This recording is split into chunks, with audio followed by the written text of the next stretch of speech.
Good to see you. I wanted to ask you about Matt Bailey, Miles Scott. Feels like we don't ask enough about those guys who've been stalwarts for you. Matt obviously took a huge leap last year. Miles has been consistent.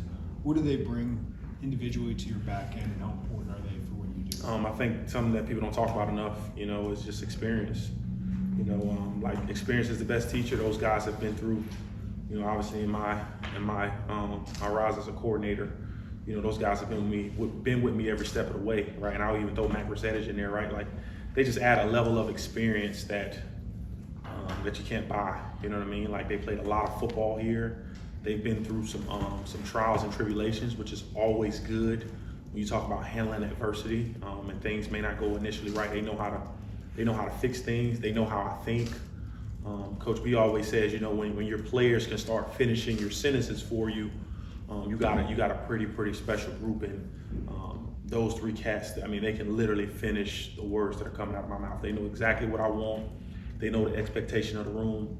And I think, those guys were able to see guys before them, and that's probably our best tool here. Guys before them kind of put in the work, and they were able to learn from some older guys, and they're just following the brotherhood. They're just following what we expect and how we do things, and it's I'm really excited about those dudes going into the season. Along those lines, how do you handle someone like Mac, who has clearly shown he has played well enough to play games, but you have Matt and you have Miles? How do you sort through that? To that point, right? You try to make sure he's constantly ready, and then you try to implement him in packages, whether it's third down packages or early down packages. But it's always Coach always talks about using your personnel and maximizing your personnel. You always want to get the players who you think can help you, or your players that play the best opportunity to get on the field. And all three of those guys, they're going to have ample opportunity throughout the course of the season to get on the field for us. And so, from that position to the guys up front, to the guys at linebackers, the guys at secondary, we have got a lot of different battles going on, which I'm like super excited about. This is probably, just across the board, probably the deepest that we've been. From the guy who you guys may consider as a starter to guys behind him. We got some really good matchups going in the fall camp, which I'm really excited about, and may the best man win. Does that expedite the process of install and what you're trying to do early on with having so many guys back and having so many veterans understand what you're trying to accomplish? Yeah, it does, because you're no longer spoon feeding them. I think about it this way, right? Like yesterday I celebrated my girl's second birthday. They turned 2 years old. Well, I can remember when they were first born, right? You feed them a little different when they're first born, right? We got a text yesterday during the day, during the lunch break, that Harlow and Dakota had got their third round of lunch.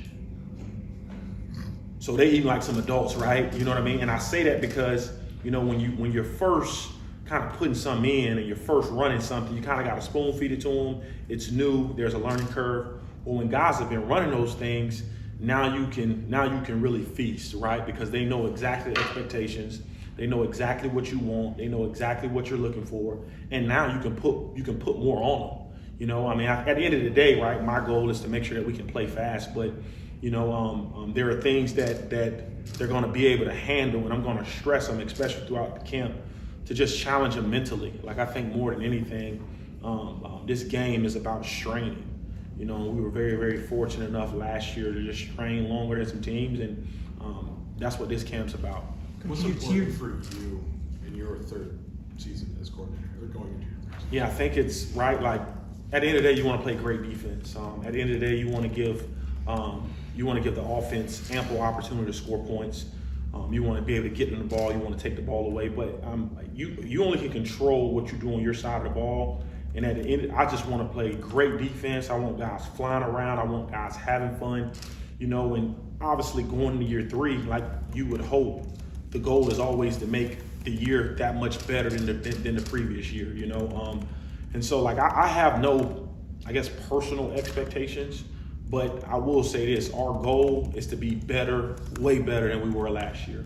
And I think with all the guys that we have returning, we have the ability to do that. And so just play better, just obviously you would love to win more games, right? Obviously games are going to be, all the really good teams we're playing, games are Games could potentially be tighter, and so you just try to prepare those guys for those moments. And when your defense has an opportunity, right, you really wanna rise to that and take advantage of it. What does way better than last year look like? Or is there something you're like looking to see growth in? Well, like way better in my opinion is, right, if we had 28 sacks, let's try to have 40. Right? If we had 20 takeaways, let's try to have 30. And so like in categories where I felt like we could take a game over instead of allowing a team to linger around, like let's put them out. There were a couple of games where we played a good first half and we didn't play that well in the second half, or we played well in the second half and we didn't play that well in the first half. Like being a complete unit, a complete team, like when you step on that field, it is all business, right? Like the game isn't over until we're back in the locker room, right? When we're back in the locker room and it's 4 zeros on that clock, right? Like we got to learn as a team, right? Especially on defense, to when you have a chance to put teams away, putting them away. And I think we learned a lot coming off the heels of last year. And then I'm sure there'll be some close games, right? And we go through a lot of situational football here, which I'm really thankful for, to allow our guys to grow in those moments. Coach, what are some expectations up front? Is quite back end in the second tier, you got a lot of guys coming back, but so kind of a rebuild up front. What have you seen from that group? Yeah, I mean, we have a lot of experience, right? Whether it's guys transferring in or guys getting their feet wet last year. I think, at the end of the day, right, and coaches hit on this several times. Like, you talk about running a program, you talk about playing great ball offensively and defensively, it starts up front. And so there's a lot of pressure, whether this was Coach B's first year or his 5th year, right? Every team that he's had, right, it starts up front. And we're no different than those previous teams, right? Like your program, it starts up front. And so we put a lot of pressure on those guys in spring ball and off season. Like we know, right, in order to be a good football team, we got to stop the run, right? Obviously you want to limit explosives on the back end, but like teams, really good teams that can run the football really, really well, especially down the stretch, they have a chance to beat you.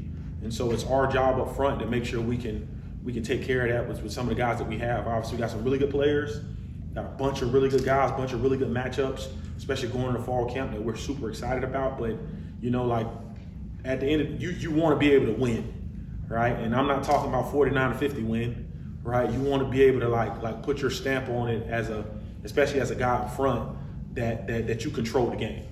Any specific guys up front jump out to you in the spring? Yeah, I mean, I think about Pat Farrell. I think about obviously James, Kurt, right?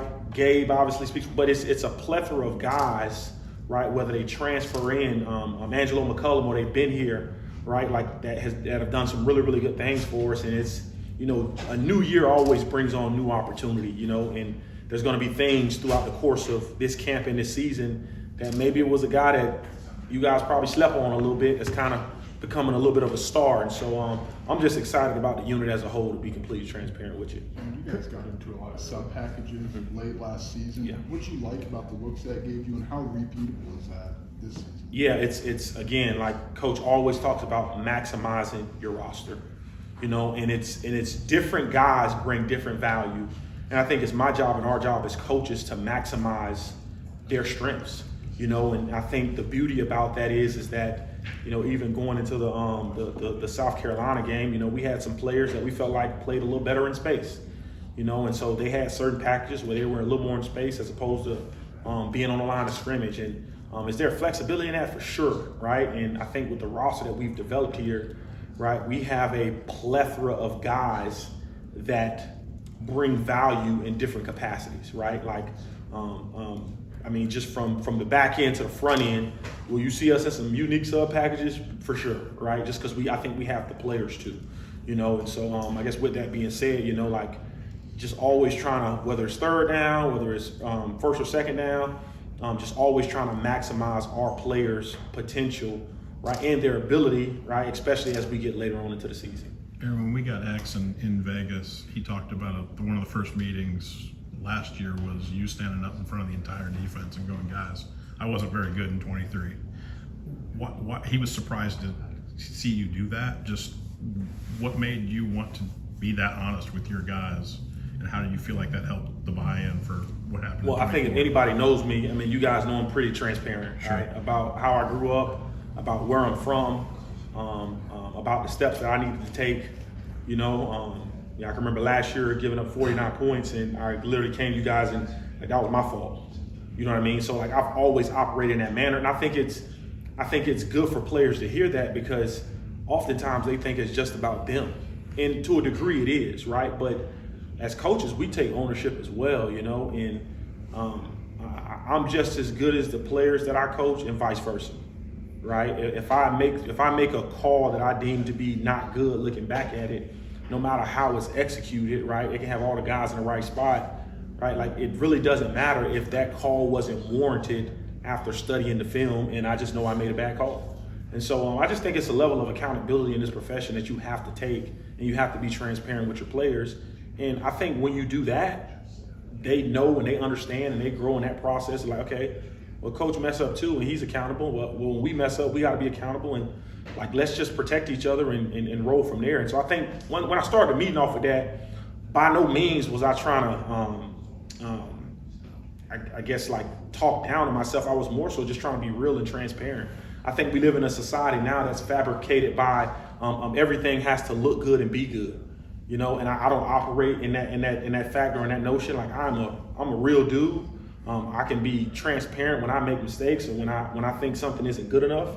You know what I mean? And I always try to relay that to our guys. You know, I'm still learning how to do that in my marriage. You know, that's something I'm learning. But you with time, right? I've been a coach a lot longer than I have been married. But with time, you just learn how to grow in those aspects of areas that you know you need growth in. Do your assistants learn from that too? I mean, are they okay telling you, hey, I messed up, because they know that you'll admit it when you do? Yeah, I think we got some really transparent guys in the room, which that's what I love about our staff. And they all know, like I'm very, very forthcoming. We have really close relationships, which allows those guys to step out and say those kind of things. But it starts with our staff and just the relationship that we have. You know, I've been a part of staff that you may not be as close, and so guys may not feel the want or the need to step out there and say things like that. But at the end of the day, I'm gonna always protect my staff, or our staff. I'm gonna always protect my players, right? No matter what happens this season, I can guarantee you guys, I am going to bear the blame, and I'm going to deliver all the praise. That's just how I operate, man. I got 9 sisters, you know, so I've always been a natural protector. And at the end of the day, right, like Illinois historically has been known to have some really good defenses and some really good players within the frameworks of those defenses that like capitalize on being a part of those special defenses. So like we just want to continue to live up to that standard and represent that eye everywhere we go, especially on the field. Last one, Coach. You talk about the history of the defenses here in Illinois, but what do you want the brand of this Illinois defense this season to be? It's funny you say that. I think I introduced you guys to our pillars last year, and that's something that I'm hanging on to in regards to what I want people to know us for. Right, that first pillar is passion.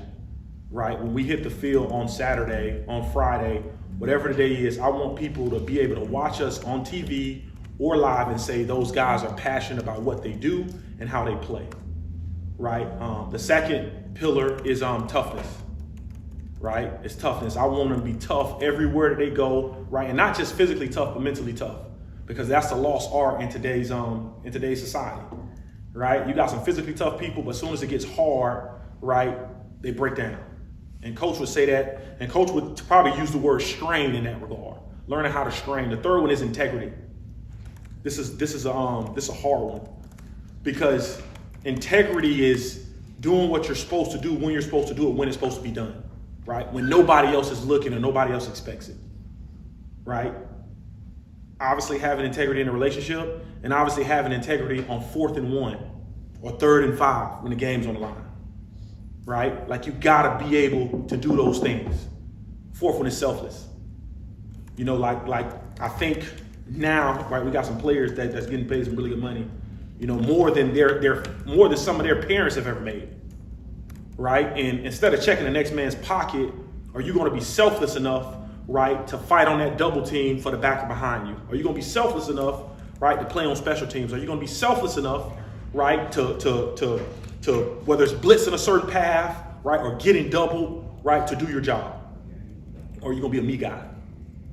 Because that's what every time they pick up their phone, like that's all they're seeing when they leave this place. And the last one is effort, right? And specifically, perfect effort, right? Going to the ball or whatever it is in life that you're doing 100 miles an hour, right? And every single day, right, what I'm telling our defense is to fight for those pillars.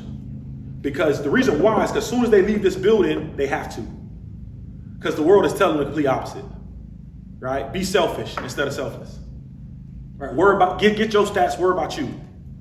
You know, so when people watch us play ball, I want them, in the words of Jay Lehman, to see a pack of hyenas. Right? A pack of hyenas flying around, right, displaying those pillars. Appreciate you guys. Thank you guys.